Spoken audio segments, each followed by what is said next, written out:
చాలా కష్టపడ్డారు. మాకు ముఖ్యమంత్రి గారు వారి సారథ్యంలో వారి నేతృత్వంలో అందరం కూడా అప్పచెప్పిన బాధ్యతల్ని మరి చాలా విజయవంతంగా ప్రచారాన్ని ముగించడం జరిగింది.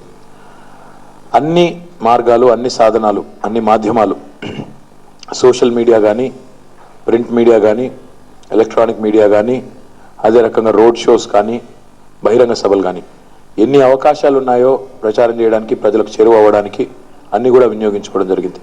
హైదరాబాద్ నగరంలో ఉండే హోర్డింగ్స్ కానీ ఎన్ని మార్గాలు ఉంటే ప్రజలకు మా సందేశాన్ని చేరవేయడానికి అన్ని కూడా వినియోగించుకున్నాం. మరి ఇవన్నీ జరిగిన తర్వాత నిన్న బహిరంగ సభలో గౌరవ ముఖ్యమంత్రి గారు మరి నాకు కూడా ఆశ్చర్యం కలిగించింది వారి ప్రకటన. వారు నెల 10 రోజులుగా మరి నేను హైదరాబాద్లో తిరగడాన్ని, ఇక్కడ సమస్యలు గుర్తించడాన్ని, ఇక్కడ సమస్యలను ప్రస్తావించడాన్ని వారికి పలుమార్లు మరి సడన్గా వారు నిన్న మున్సిపల్ అడ్మినిస్ట్రేషన్ శాఖను కూడా నాకు అప్పచెప్తున్నట్టుగా వారు ప్రకటించారు. వారికి ధన్యవాదాలు తెలియజేస్తూ దీన్ని ఒక ఛాలెంజ్గా తీసుకుంటా ఉన్నా. హైదరాబాద్ ప్రజలకు నేను చేసే విజ్ఞప్తి ఒకటే, ఎన్నికలప్పుడు రావడం, ఇన్ఛార్జ్ బాధ్యతలు పార్టీ పరంగా తీసుకోవడం, 4 మాటలు చెప్పడం, ఓట్లు వేయించుకోవడం, తర్వాత మాట దాటి తప్పి అంటే ఎన్నికల తర్వాత కనబడకుండా పోవడం, అలాంటి అలవాటు నాకు లేదు.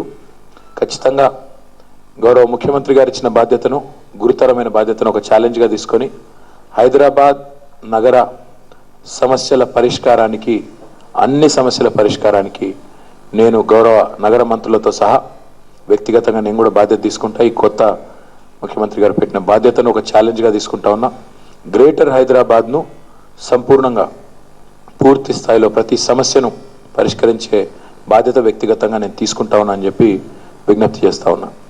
ఎట్ ద సేమ్ టైం ప్రజలకు నేను చేసే విజ్ఞప్తి, మీరు టీఆర్ఎస్ అభ్యర్థులకు అఖండ మెజారిటీని ఇచ్చి గెలిపించే బాధ్యత మీరు తీసుకోండి, మీ సమస్యలను పరిష్కరించే బాధ్యత నేను తీసుకుంటాను.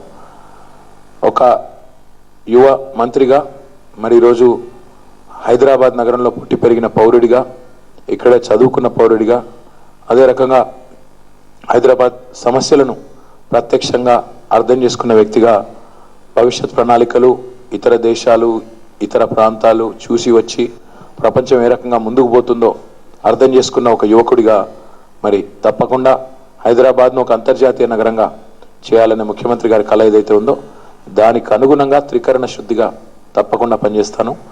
మరి టీఆర్ఎస్ అభ్యర్థులకి ఒక అవకాశం ఇచ్చి గెలిపించాలని కోరుతా ఉన్నా.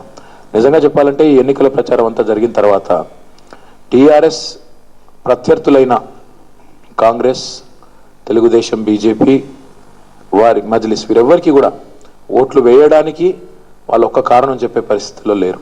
మాకు ఫలానా కారణం వల్ల ఓట్లు వేయండి అని అడిగే పరిస్థితి లేదు. టీఆర్ఎస్ పార్టీకి ఓట్లు వేయకుండా ఉండడానికి ఒక్క కారణం కూడా లేదు. నేను ఈరోజు టీఆర్ఎస్కి ఎందుకు ఓట్లు వేయాలి అంటే 100 కారణాలు చెప్పగలుగుతా. అదే బీజేపీ నాయకులు, అదే తెలుగుదేశం నాయకులు ఒక్క కారణం చెప్పాలని నేను డిమాండ్ చేస్తా ఉన్నా. ముఖ్యంగా మా ప్రభుత్వ పనితీరు ఈ 18-19 నెలల మా ఆచరణ ప్రజల ముందు తెరిచిన పుస్తకంలో ఉంది. మా భవిష్యత్ ప్రణాళికను 5 సంవత్సరాలు జిహెచ్ఎంసీలో ఏం చేయబోతా ఉన్నామో మాకు అవకాశం ఇస్తే అనేది మరి మేనిఫెస్టో రూపంలో దాదాపుగా అందరికీ చేరవేసే ప్రయత్నం కూడా చేసినాం. ఇవన్నీ ప్రజల ముందు ఉన్నాయి. ప్రజలకు మేము చేసే విజ్ఞప్తి, గ్రేటర్ హైదరాబాద్లోని విఘ్నులు, విచక్షణతో కూడిన తీర్పునిచ్చే చైతన్యవంతమైన ప్రజానికానికి అన్నీ ఆలోచించి ఓటు వేయాల్సిందిగా కోరుతా ఉన్నాం. మా ప్రచార సరళి పూర్తిగా నెగిటివ్ ధోరణితో, కేవలం ఒక పార్టీ ఏమో మతతత్వాన్ని ఆలంబనగా చేసుకుని ప్రచారం చేయడం, ఇంకో పార్టీ ఏమో కేవలం బూచిగా అంటే ఇక్కడ ఏదో జరిగిపోతుందేమోననే ఒక వాతావరణాన్ని కల్పించి అందులోంచి ఓట్లు దండుకునే ప్రయత్నం ఇంకో పార్టీ చేసేది.